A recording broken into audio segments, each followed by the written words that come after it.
Lisons ce matin la parole de Dieu dans le livre d'Ésaïe, chapitre 3, à partir de son premier verset.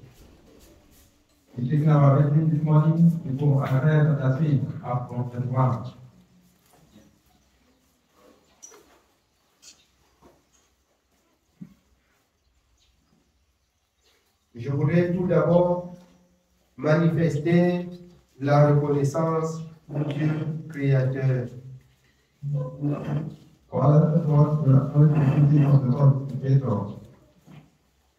Je ne voudrais pas que les gens disent que Dieu est avec moi, mais moi-même je voudrais constater que Dieu est avec moi.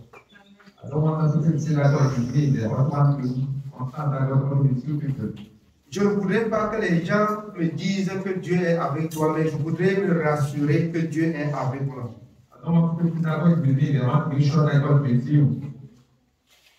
Bien-aimé, Dieu définit sa présence dans un milieu par des signes, des prodiges et des divers miracles qu'il opérait et qu'il opère encore jusqu'à ce matin au milieu de son peuple.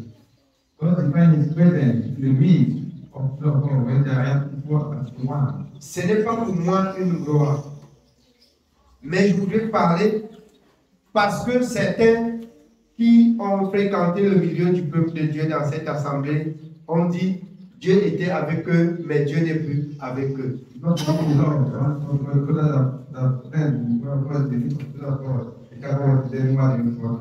Je voudrais parler comme l'apôtre Paul. Dans le livre de 1 Corinthiens 4, il dit qu'il n'a pas peur du jugement et du tribunal des hommes. Servir Dieu, c'est avoir la conviction en soi-même que ce que Dieu a dit, c'est ça et que c'est ce qu'on dit. Ça, c'est Romains 14, 23. Tout ce qui n'est pas le fruit d'une conviction est péché. Je me rends compte que Dieu est avec nous. Et il dit dans 2 Chroniques 15, je suis avec vous quand vous êtes avec moi. Nous ne sommes pas encore entièrement ce que Dieu voudrait qu'on soit. Pourquoi est-ce que je parle ce matin? Je voulais que tous ensemble, bien-aimés, nous prenons le bâton de la victoire pour lutter contre l'ennemi afin d'aller de victoire en victoire, voyant déjà des multiples signes et prodiges que Dieu opère au milieu de son peuple.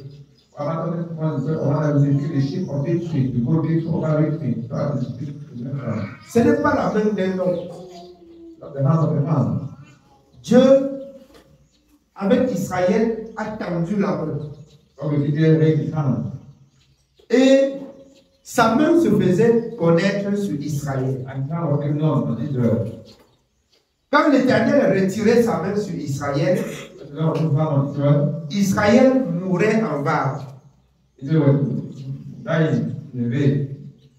Israël, quand il partait en guerre, Israël mourait et fuyait devant l'ennemi. Parce que la main de l'Éternel était retirée sur Israël. Parce que Israël n'était plus selon les commandements de l'Éternel.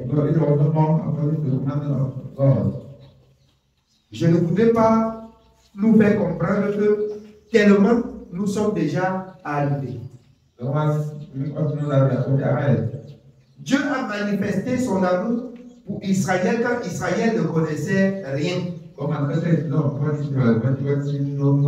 Je voulais vous dire ce matin que Dieu est en train de manifester son amour auprès de nous. Qu'il ne faudrait pas que nous pensions que nous connaissons déjà Dieu. Mais il faudrait que nous comprenions que Dieu est en train de manifester son amour afin que nous tenions ferme à ce qu'il nous recommande.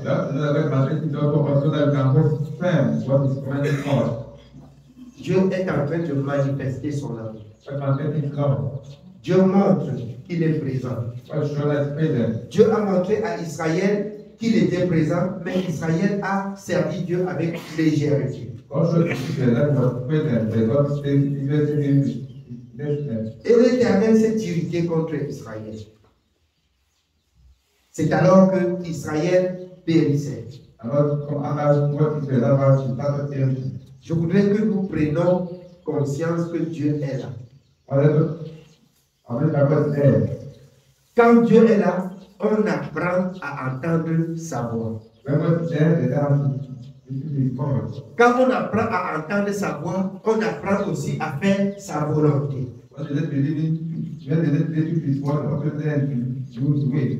Il ne manifeste pas sa présence pour dire que vous êtes déjà pur et saint. Tout simplement pour vous dire qu'il vous aime. D'un amour sincère. En retour dans Jean 14, 15. Il dit, si vous m'aimez, gardez mes commandements. Gardez mes commandements. C'est ce que je voudrais que les enfants de Dieu comprennent aujourd'hui. Vous pouvez aller jouer et voir que quand Dieu parle aux serviteurs, ça arrive. C'est vrai, si vous laissez ses commandements, il va même dire que vous allez mourir et vous allez mourir. Il dit que vous allez vivre et vous allez vivre. Si vous avez aussi obéi à ses commandements. C'est ainsi qu'il parlait à Israël. Pourquoi je me tiens à parler ainsi au peuple de Dieu? L'ennemi qui, bien aimé, a dit, je me souviens, dans une nuit où la bien-aimée Mariette est venue passer la nuit à Bilongue. Alors, j'étais couché, la nuit, je dormais profondément. J'ai reçu à l'esprit, alors que les étrangers sont entrés chez nous.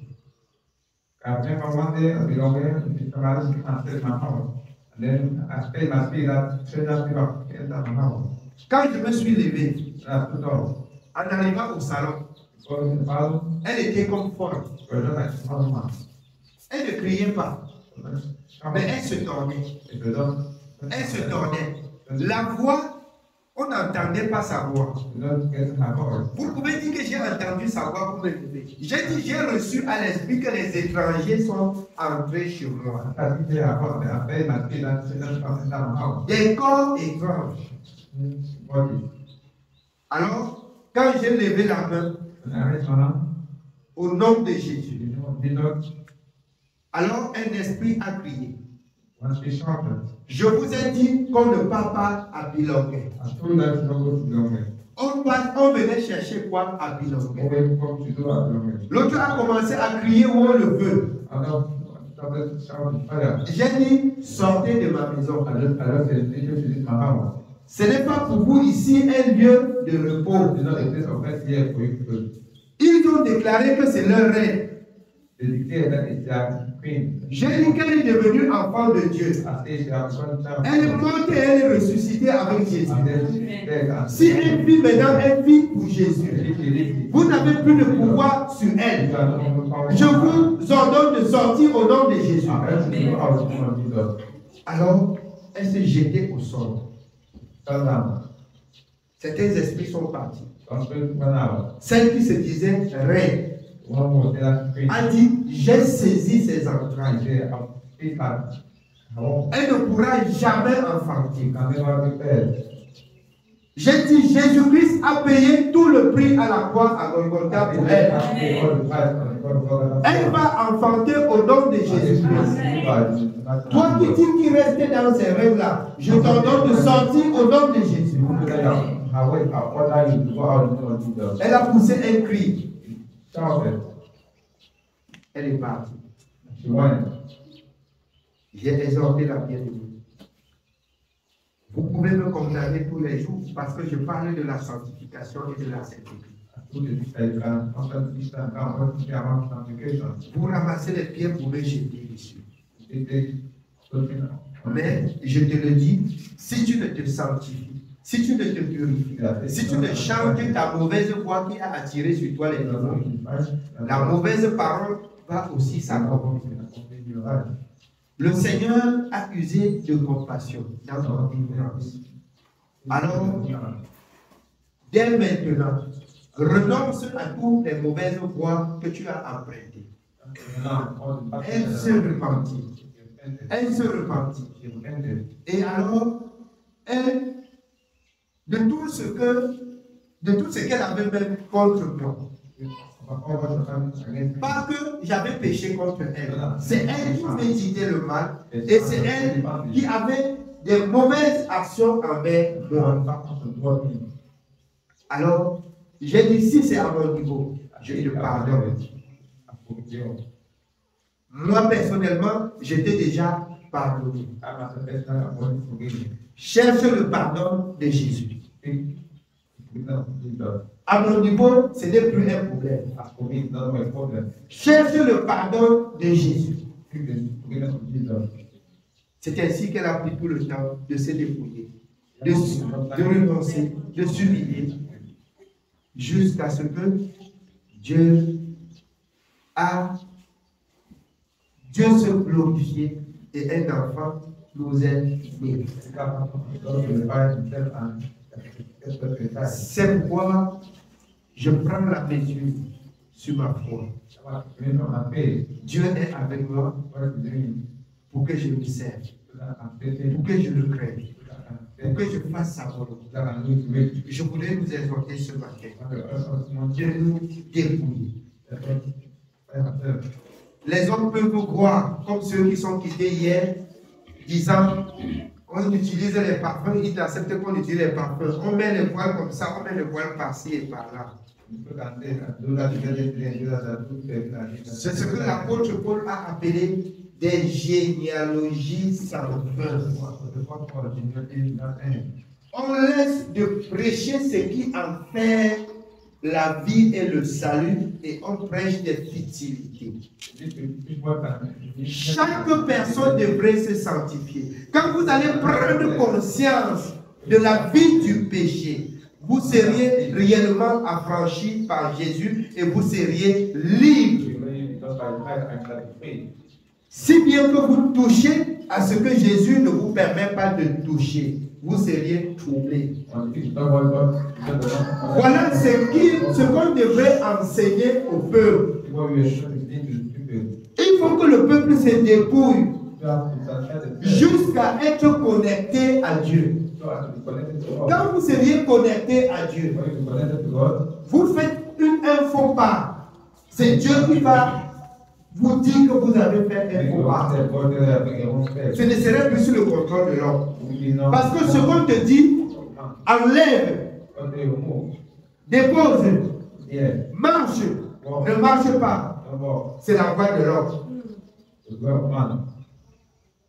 Le rôle d'un serviteur, c'est de prendre la main des enfants de Dieu et de les connecter à Dieu.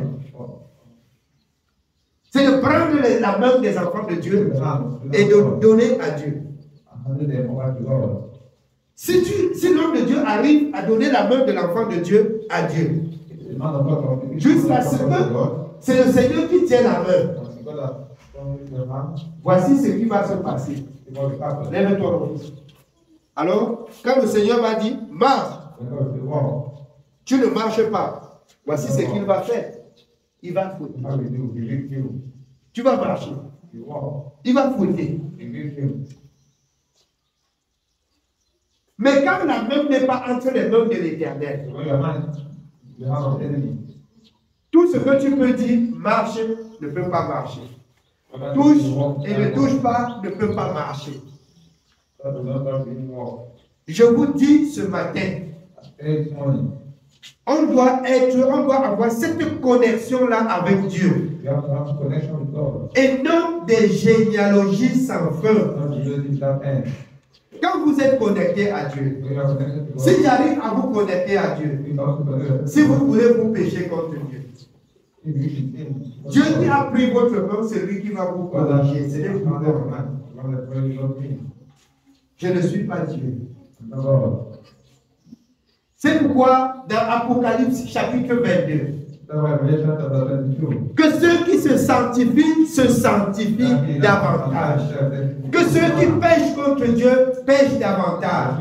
Parce que l'Éternel remettra à chacun selon son œuvre.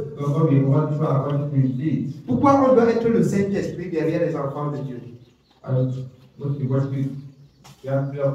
Jusqu'au foulard. Celui qui se sent pas à l'aise dans le foulard, même ce matin, il enlève. Détaché. Si vous vous sentez mal à l'aise.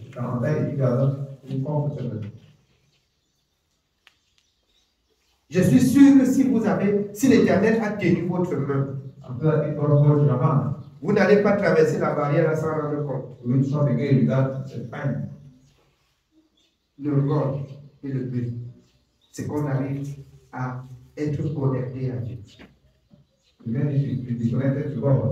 Donnez-vous la possibilité de donner votre main à Jésus. Et cette possibilité, c'est l'obéissance à la parole que vous entendez. Beaucoup disent il n'a pas fait l'école, il n'a pas fait ceci. Et beaucoup aussi ainsi se plaisent à leur bagage intellectuel. Ne sachant pas que celui qui a créé l'école, c'est celui qui a créé la parole.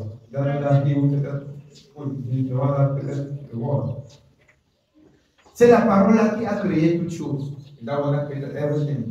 L'homme sage devait écouter Dieu. Il a fait quelle école biblique? J'ai souvent envie de leur demander, les apôtres ont fait quelle école biblique? J'ai souvent envie de leur demander, Jésus a fait quelle école biblique? Même pas l'école biblique seulement, même la science du monde. J'ai souvent envie de leur demander quelle école Jésus a fait. L'apôtre Paul même qui a étudié dans des grandes universités de l'époque, il a dit qu'il a regardé ce qui en faisait pour lui sa joie comme de la boue afin de gagner Christ. Ça veut dire que même ses bagages, ses licences et ses doctorats n'étaient rien. Souvenez-vous de Nicodème. Nicodème était docteur. Vous qui avez fait l'école, vous savez quand on n'appelle pas n'importe qui docteur. Mais quand Jésus se met à parler devant lui, il ne comprend rien. Il ne comprend rien. Jésus étant obligé de descendre pour l'expliquer mot à mot ce qu'il était en train de lui dire. Jusque-là, il ne comprenait rien. Il a fallu beaucoup de temps et beaucoup de grâce pour de comprendre ce que c'est que d'être de nouveau et faire la volonté de Dieu pour entrer dans le monde. Et c'est pour cette raison que le monde entier reste incrédule et se focalise dans sa science qu'il a étudiée.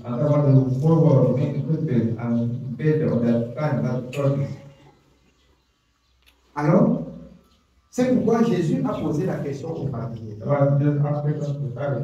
Le baptême de Jean, elle venait des hommes ou de Dieu? Si on dit des hommes, les hommes le reconnaissent pour un prophète. Si on dit de Dieu, et pourquoi vous n'avez pas cru? Ils étaient embarrassés.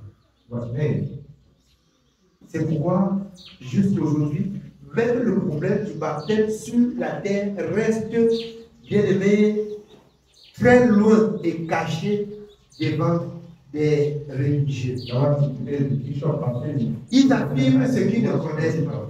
Ils disent ce qu'ils ne connaissent pas. Tu poses la question à un enfant de Dieu au milieu d'une religion. De quel baptême avais-tu été baptisé? Par immersion. Par immersion, on n'a jamais dit que quoi? On va plonger dans l'eau. Avant de te plonger dans l'eau, qu'est-ce qui a fait à ce que tu acceptes qu'on te plonge dans l'eau? Non, on a dit que dans l'eau, le baptême au nom du Père, du Fils et du Saint-Esprit, Jésus a baptisé dans l'eau. Vous comprenez une confusion très totale. Ils ne savent même de quel baptême ils ont été baptisés ou le rôle du baptême dont ils ont pris. Tout est bafouillé dans le monde comme ça. Tout est bafouillé dans le monde comme ça. Rien que le chapitre 6 de Romains, le chapitre 6 de Romains, la parole de Dieu dit, le baptême là, c'est mourir avec Jésus et ressusciter en lui. Quand vous rentrez dans Acte 2, quand les apôtres choisis par Jésus ont commencé le ministère, quel baptême ils ont baptisé? Bien sûr, c'était par Pierre. Pierre a reçu à l'esprit ce que Jésus leur disait quand il était vivant au milieu d'eux. Quand vous entendez parler du Saint-Esprit, quand vous entendez parler du Père et du Fils, le Fils était Fils quand il était en chair. Plus que le Fils a accompli la mission de la chair et qu'il est retourné au trône. Le Fils et le Père et l'Esprit sont une seule personne qui est Jésus, ce nom dont Dieu a donné au milieu des hommes, qui est ce nom qui est au-dessus de tous les autres noms. C'est pourquoi dans Acte 2, le baptême doit se faire au nom de Jésus qui incarne la Trinité. Le baptême au nom de Jésus incarne la Trinité. Il n'y a plus là en une seule personne la division. C'est ça qui fait la confusion dans le monde entier. Ils disent qu'on a baptisé au nom du Père, du Fils et du Saint-Esprit. J'ai dit, je baptise au nom de Jésus, je vais vous démontrer. Même au nom du Père, du Fils et du Saint-Esprit, ils ne peuvent pas te donner un enseignement. C'est cette confusion qui règne encore dans le monde.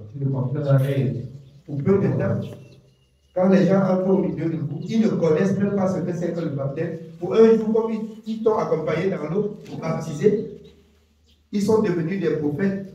Ils sont devenus ceux-là qui vont te dire ça, on ne touche pas, ça, on ne touche pas. Je voulais vous exhorter. Soyons assez humbles pour nous asseoir et écouter Dieu. C'est la raison pour laquelle, dès le début, je vous ai dit et présenté plusieurs signes et prodiges que Dieu a manifestés au milieu de nous. Ce que Dieu a manifesté au milieu de nous, c'est pour attester sa présence. C'est le début du travail. La sanctification, la sainteté. Mentionnez ça dans votre portefeuille. Le cahier que vous relevez les notes à l'intérieur, écrivez sur la tête la sainteté et la sanctification, c'est ça qui fait la vie avec le Seigneur Jésus. Amen. Amen. Nous allons lire ce matin Ésaïe, chapitre 3, verset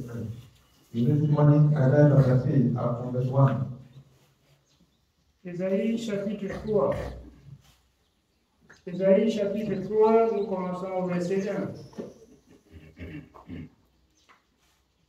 Le Seigneur, l'Éternel des armées, va ôter de Jérusalem et de Juda tout appui et toute ressource de pain et toute ressource d'eau, le héros et l'homme de guerre, le juge et le prophète, le devin et l'ancien, le chef des 50 et le magistrat, le conseiller, l'artisan distingué et l'habile enchanteur. L'Éternel va ôter du milieu de son peuple toute ressource du peuple. Pourquoi? Parce que le peuple de Dieu sont devenus rebelles. Parce que le peuple de Dieu ne suit plus la voie de Dieu. Ça, c'est la prophétie. Alors, évite que ça ne s'accomplisse dans ta vie. Dieu manifeste aussi sa présence par la colère. Comme vous avez compris que Dieu manifeste sa présence par des signes et des prodiges, il la manifeste aussi par la colère. Il met la cale sur tout tes rêves pour te montrer qu'il est Dieu. Et que depuis que tu as cessé de l'obéir, tu vas plus manger. Tu vas manger difficilement. Tu dois être troublé. Parce que tu as cessé d'obéir. C'est ça aussi. Amen. Oui, bien aimé. Nous sommes au verset 4. Je leur donnerai des jeunes gens pour chefs et des enfants domineront sur eux. Il y aura réciprocité d'oppression parmi le peuple. L'un opprimera l'autre, chacun son prochain. Le jeune homme attaquera le vieillard et l'homme de rien, celui qui est honoré. Alors, vous voyez, même dans 2 Chroniques, le peuple était errant. Il s'est heurté peuple contre peuple. C'est pas ça? Pourquoi? Parce que l'Éternel les agit. Pourquoi? Parce qu'ils avaient oublié la parole de l'Éternel. Bien-aimés, c'est la raison pour laquelle vous pouvez voir les frères mal parler d'un autre frère ou d'une autre sœur, une sœur mal parler d'une autre sœur. Sachez qu'il y a déjà quelque chose qui est au milieu de vous. La preuve de mal parler, sœur contre sœur, frère contre frère. Quand l'Éternel a retiré sa main, la main de l'ennemi est retirée. Il s'agit. Et les troubles vont commencer. C'est Charles qui avait dit. C'est Charles qui avait dit. C'est Jacques qui avait dit. C'était. Et alors, bien aimé, c'est le début. Si vous ne prenez pas conscience pour retourner rapidement et chercher ce que Dieu a dit, vous allez trouver même la forme. Il faut que ça rentre bien dans vos oreilles. Afin quand ça va s'accomplir. Quand vous pleurez, on dit qu'il ne passe pas là-bas. J'ai dit, si le Seigneur me dit c'est le châtiment, j'ai dit, je n'ai rien à voir avec les rebelles. Je n'ai rien à voir avec les rebelles. Vous savez pourquoi? J'ai appris à avoir un cœur dur. Parce que je lis aussi. Je lis dans la parole de Dieu comment les hommes ont pris leur propre enfant et ramené qu'on l'habille. Et quand je lis, ça me donne de comprendre que je dois résister à toute forme de rébellion. Qui soit devant moi, qui soit devant moi, je dois résister. Si vous voulez mourir, mourrez. Si vous voulez vivre, vivez pour Dieu. Obéir à la parole de Dieu, c'est le symbole de la vie. C'est le symbole de la victoire sur le mal. Amen. Oui, bien aimé. Nous continuons au verset 6. On ira jusqu'à saisir son frère dans la maison paternelle. Tu as un habit, sois notre chef. Prends ses ruines sous ta main. Ce jour-là même, il répondra, je ne saurais être un médecin, et dans ma maison, il n'y a ni pain, ni vêtements. Ne m'établissez pas chef du peuple. Jérusalem chancelle et Juda s'écroule parce que leurs paroles et leurs œuvres sont contre l'Éternel. Leurs paroles et leurs œuvres sont contre l'Éternel. Jérusalem chancelle. Le peuple de Dieu fléchit parce que leurs paroles sont contre l'Éternel. Vous utilisez des paroles contre Dieu. Ça retourne contre vous. Ça retourne contre vous. C'est pourquoi dans Éphésiens 5, l'apôtre Paul attire l'attention des saints. Qu'il ne sorte de votre bouche aucune parole mauvaise. Le psalmiste dans le livre de Proverbes 4, plus que toute chose, veille sur ton cœur. Quand la mauvaise pensée veut pénétrer ton cœur, tu lui repousses.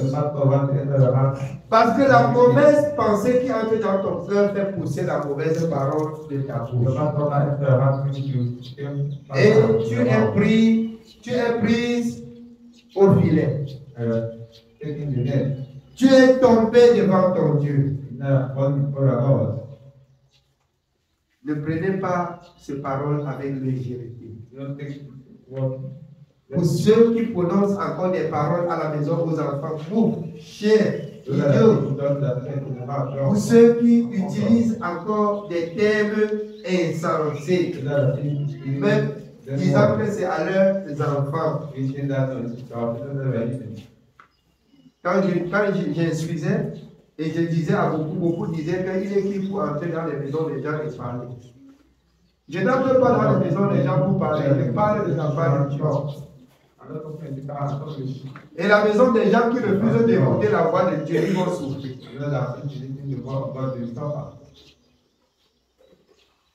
Quand on est devenu enfant de Dieu, on est devenu un peuple de Dieu.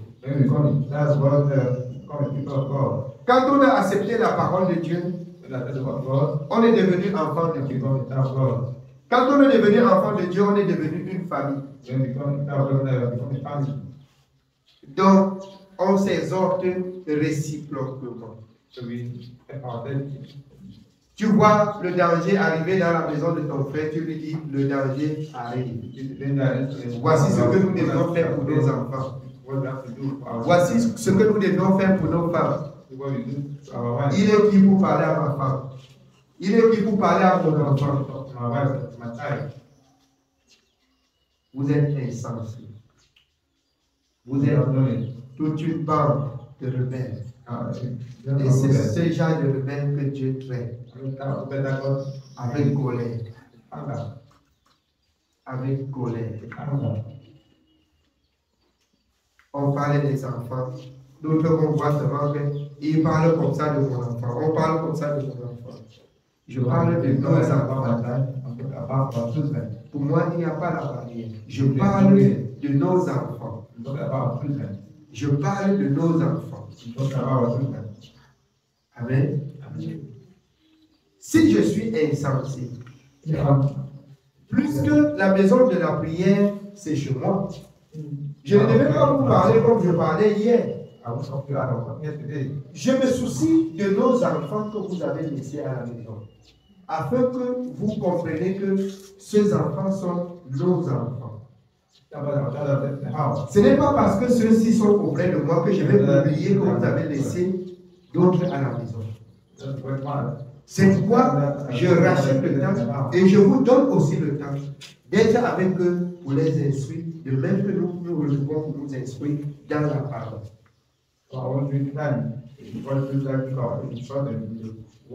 Amen. Oui, bien aimé. Nous sommes au verset 8. Jérusalem chancelle et Juda s'écroule parce que leurs paroles et leurs œuvres sont contre l'Éternel, bravant les regards de sa majesté. L'aspect de leur visage témoigne contre eux. L'aspect de leur visage témoigne contre eux.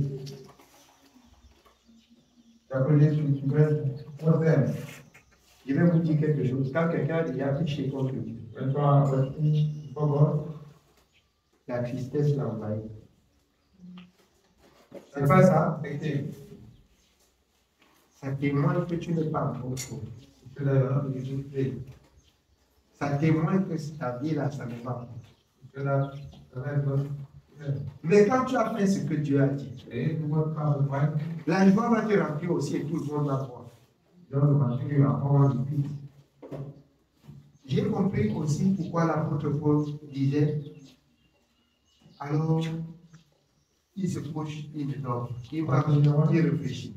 On ne peut pas connaître quand est-ce qu'il est en joie ou quand est-ce qu'il est bien aimé, fâché. À tout moment, il réfléchit. C'est pourquoi vous pouvez vous rendre compte, même dans des moments de la joie, que comment la face du serviteur est comme ça. Je vous dis toujours, bien aimé, parce que je reste ici, ce qui est en bâton, ça entre dans les oreilles. Je reste là, ce qui est dans vos maisons, ça entre. C'est ce qui fait que la joie même que Dieu peut me donner, vous devenez cause de ma tristesse. Parce que je voudrais que tout le monde aille bien. Je voudrais que tout le monde se porte bien. Je voudrais que tout le monde fasse bien la volonté de Dieu. C'est pourquoi je nous exhorte ce matin à donner notre attention à la parole qu'on écoute tous les jours. Amen. Oui, bien. Somme verset 9. L'aspect de leur visage témoigne contre eux, et comme Sodome, ils publient leurs crimes sans dissimuler. Malheur à leur âme, car ils se préparent des maux. Dites que le juste prospérera, car il jouira du fruit de ses œuvres. Malheur au méchant, il sera dans l'infortune, car il recueillera le produit de ses mains. Malheur au méchant, il sera dans l'infortune. Il va cueillir les produits de ses mains. Après avoir écouté la parole de Dieu, malheur à nous si nous ne faisons pas ce que Dieu a dit. La conséquence nous regarde. Elle sera grave. Oui, bien dit. Au verset 12. Mon peuple a pour oppresseur des enfants et des femmes dominent sur lui. Mon peuple, ceux qui te conduisent t'égarent et ils corrompent la voie dans laquelle tu marches. Ceux qui te conduisent t'égarent. Ils corrompent la voie dans laquelle tu marches.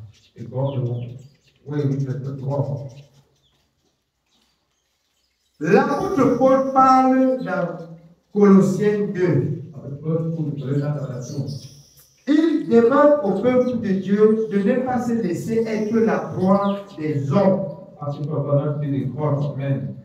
C'est pourquoi j'ai dit la charge que Dieu a confiée aux hommes de Dieu.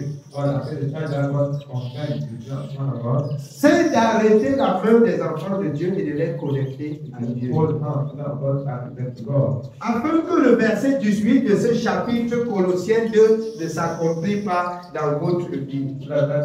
Vous attendez qu'un homme dit, ne touche pas, touche, ne mange pas, mange. Vous êtes devenu la proie des hommes.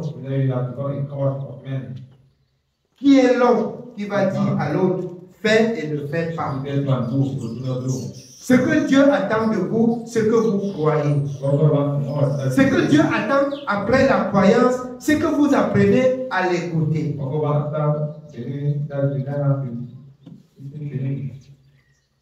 Alors, ce que je vais vous dire ce matin, c'est que Dieu peut dire à Charlie, souvent, il peut ne pas dire.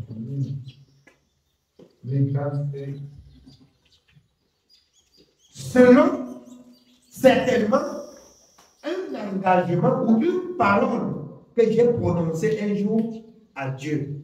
Je ne ferai plus ceci. Je vais vous rendre un court témoignage. Il y avait un homme de Dieu. Avant de croire, il était sous l'arbre. Il a fait ce vœu à Dieu. Je ne toucherai plus jamais l'alcool. C'est un serment entre lui et Dieu. C'est un vœu, selon Ecclésiaste 5, entre lui et Dieu. C'est pas ça?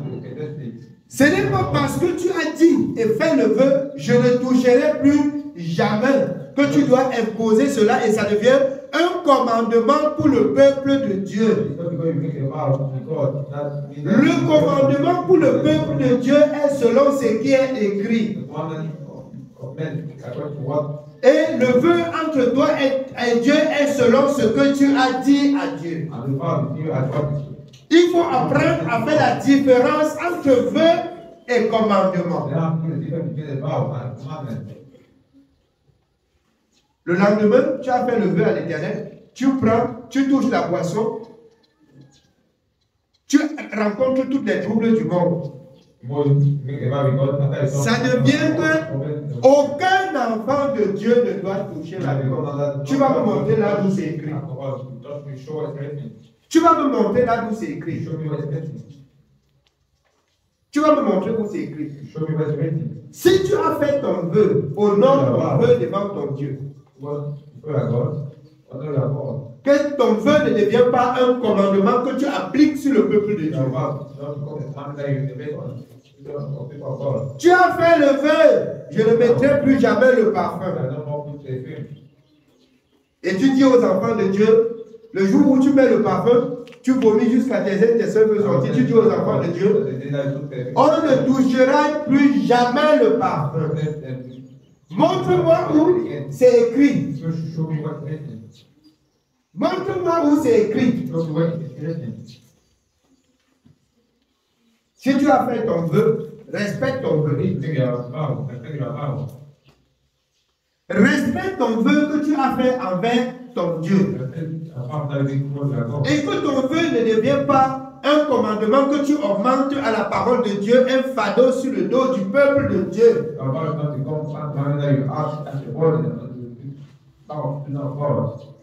Ton vœu, c'est ton vœu.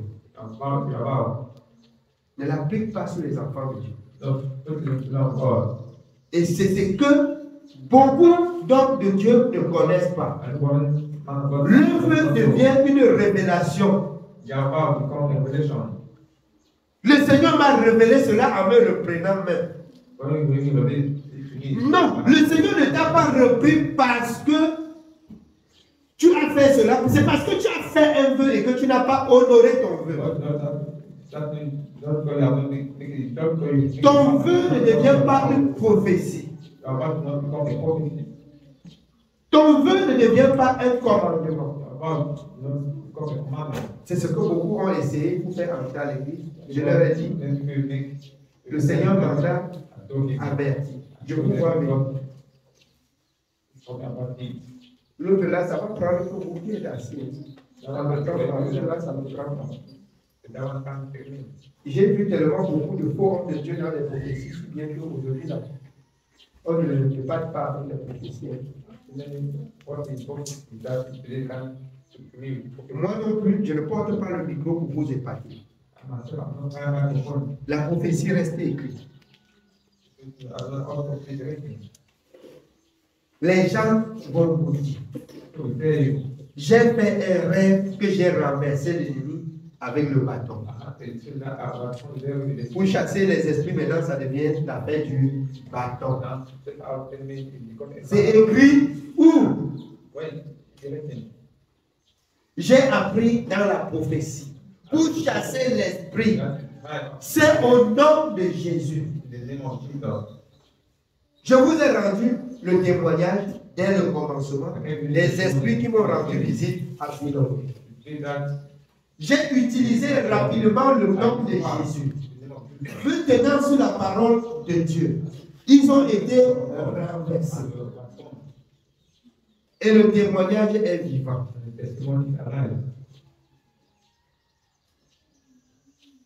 Le témoignage est vivant. Ne devenez pas la voix des hommes. Amen. Oui, bien aimé, on continue.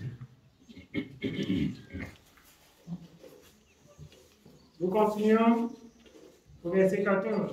Nous sommes au verset 13. L'Éternel se présente pour plaider. Il est debout pour juger le peuple.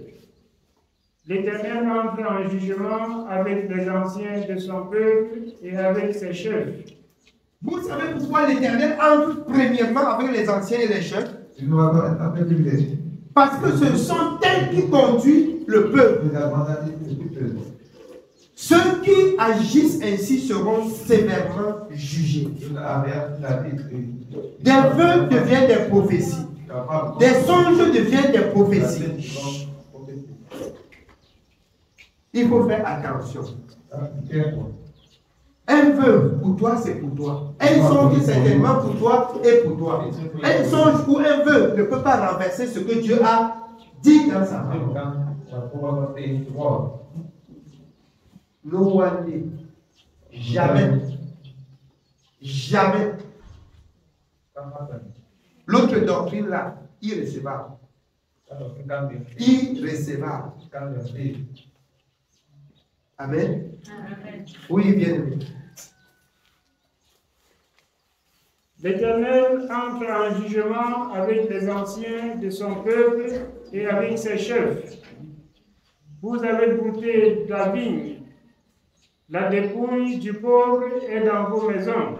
Vous avez brouté la vigne, la dépouille du pauvre est dans vos maisons.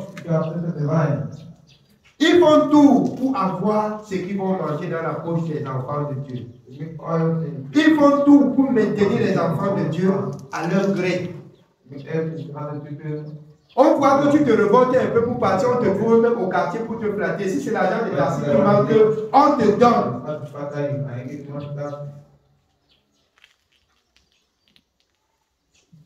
Partez jusqu'à vous voyager même.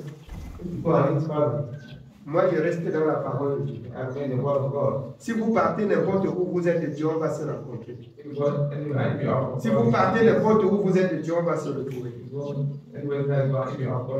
Dieu jugera chacun selon ses voies.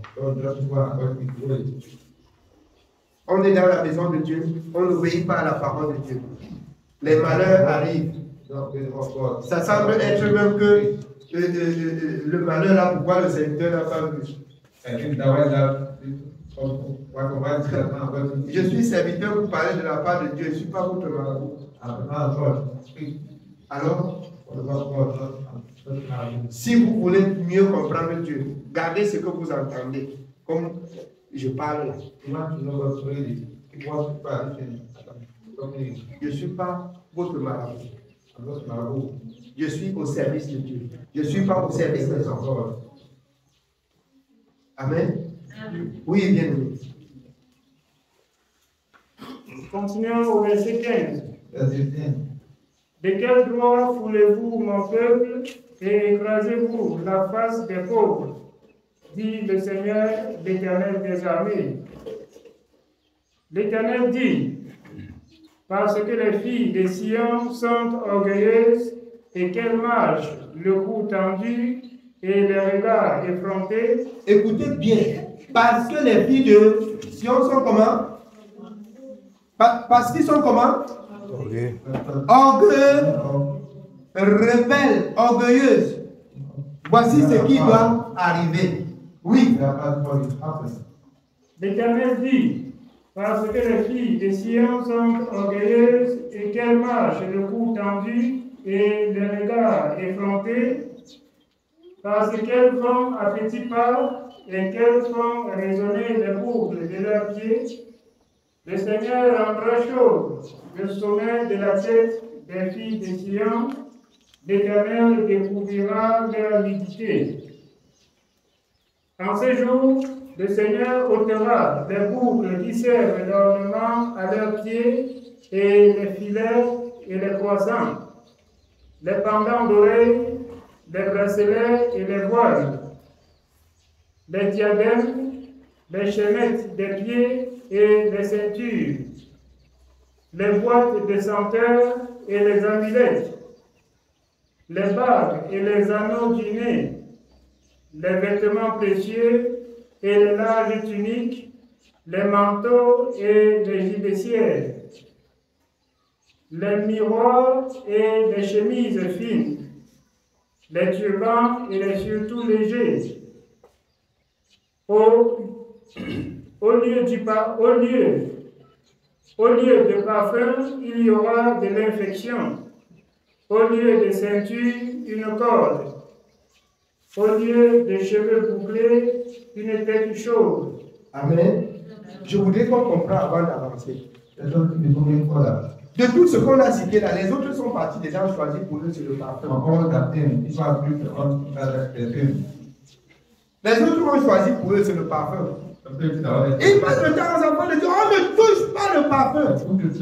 Le Seigneur a dit qu'il va rendre la même chose, il faut les raser. Dites-leur qu'ils lisent tout le chapitre du livre. Mais je viens vous dire ce matin, en ce qui concerne, parce que c'est la prophétie, en ce qui concerne ces prophéties, celui qui est venu accomplir toutes les prophéties, c'est Jésus. Par rapport à ces prophéties d'Ésaïe, Jésus a dit quoi maintenant sur la loi de la prophétie avant Jésus? C'est ce que nous devons mettre maintenant en pratique. Jésus a dit à la fille de Sion, il faut mettre ton voile. C'est vrai ou c'est pas vrai?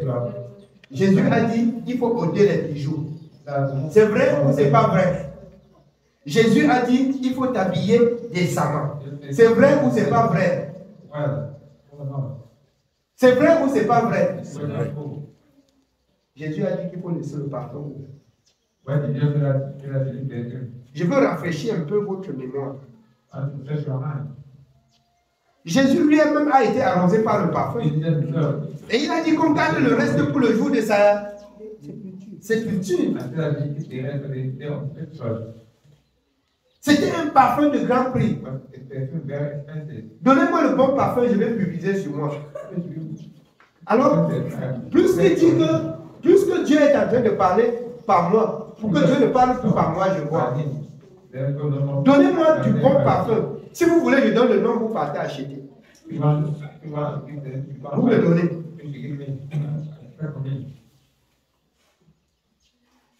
On manque de dire aux enfants de Dieu ce qui est utile pour le salut. Déconnecter les enfants de Dieu. Bien-aimés, déconnecter les enfants de Dieu du péché. Et on est là, on garde les impurs à la maison, l'impureté. Les ceci, cela. Les enfants sont adultères. On laisse pour leur parler du parfum. Le parfum, c'est quoi?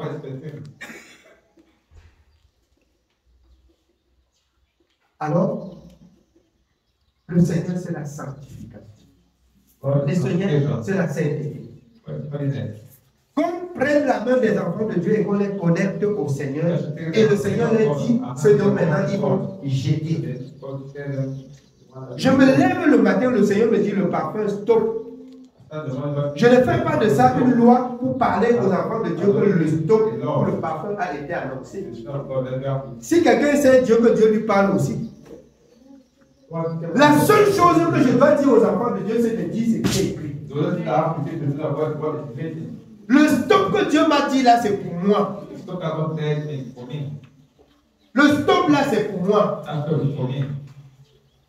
Ce que je dois dire aux enfants de Dieu, c'est leur rappeler ce que Dieu a dit dans la parole.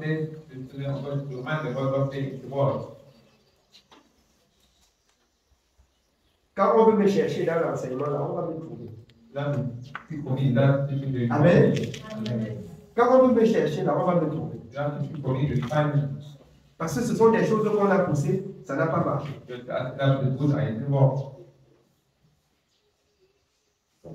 Voilà tout ce qu'on a cité là. D'autres sont partis dedans chercher le parfum. Ils ont signé sur ça. Ils ont signé sur ça. On ne touche pas le parfum.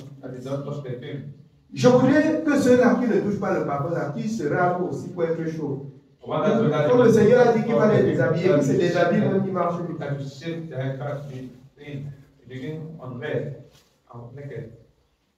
Toutes les prophéties se sont accomplies. Le dernier prophète, c'est Jean. Jésus avait venu accomplir toutes les prophéties. Paul a dit, vous avez été édifiés sur le fondement des prophètes et des apôtres. Nous devions écouter ce que les apôtres ont dit. Ce que les apôtres ont dit, c'est ce que Jésus leur a recommandé. Je n'ai lu nulle part avec les apôtres qu'on ne touche pas le parfum. C'est insensé. Je l'ai lu quelque part qu'on ne doit pas toucher la voix. D'autres font même le repas du Seigneur avec le folleré, mais je ne vois même pas le composant de ce folleré dans la parole. Je ne vois pas le composant. Quand je lis la parole de Dieu, le Seigneur Jésus lui a dit, c'est le fruit de la vigne. Quand je lis dans Deutéronome, alors ils ont bu le vin, le fruit du raisin. Pourquoi on veut effacer ça? Pourquoi on veut effacer? Il n'est interdit nulle part de toucher l'alcool. Mais il y a des instructions sur l'alcool. Si vous êtes insensé, vous allez égarer les autres et vous allez rendre compte à Dieu. Parce que tout ce que nous faisons, alors tout est utile, mais tout n'est pas. Oui. Tout est quoi? C'est permis, mais ce n'est pas une. C'est-à-dire, comme c'est permis que je prends, ce n'est pas aussi utile que j'égale les autres. La bienséance ne voudrait pas qu'on voit un enfant de Dieu s'asseoir au bar. Parce que les gens qui restent au bar là, adorent aussi un autre Dieu. Les gens qui restent au bar adorent un autre Dieu. Ceux qui restent au bar adorent un autre Dieu. S'ils ne connaissent pas le nom de ce Dieu-là, ceux qui sont là insensés. Ceux qui adorent quelque chose qu'ils ne connaissent pas. Ce n'est pas moi qui va donner le nom de ce Dieu.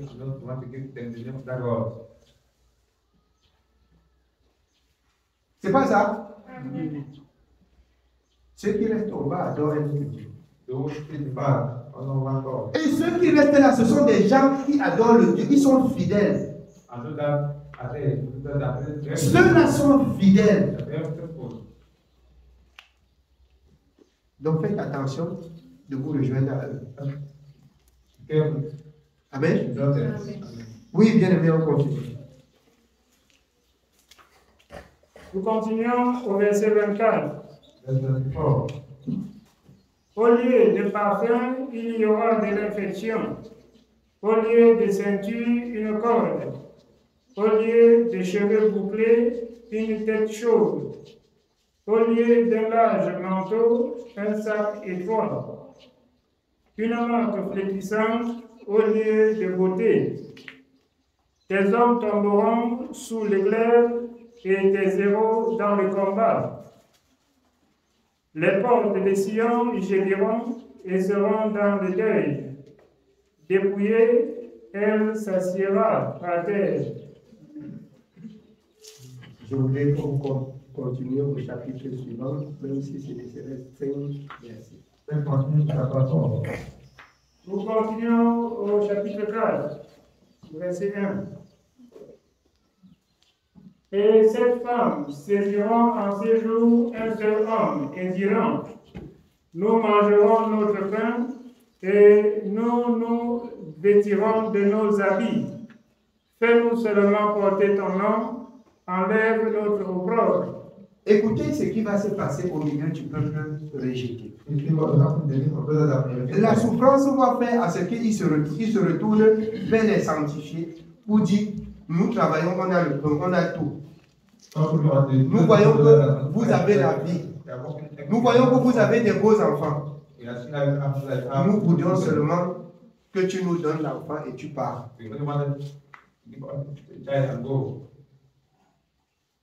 Et ce que je vais dire, c'est que nous allons aussi vous rappeler ce que notre Dieu a dit.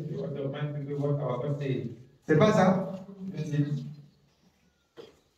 Si une femme vient que mes enfants sont beaux, ils sont intelligents, qui veut faire un enfant avec moi? Je dois accepter. Je dois lui rappeler ce que mon Dieu a dit. Tu viens avec l'état d'esprit là, c'est la fornication. Tu viens avec l'état d'esprit là, c'est l'injustice, c'est l'adultère, c'est la criminalité. Et notre Dieu n'accepte pas. Donc il vaudrait mieux pour toi dès ta jeunesse, croire au Seigneur, et quand tu vas grandir, tu vas te réjouir comme ceux qui se réjouissent dans la présence du Seigneur. Amen. Il est fini. Il est fini. Amen. Pour aujourd'hui, là, ça va. Je voulais dire ce que je voulais dire. Que Dieu soit béni. Que Dieu soit béni.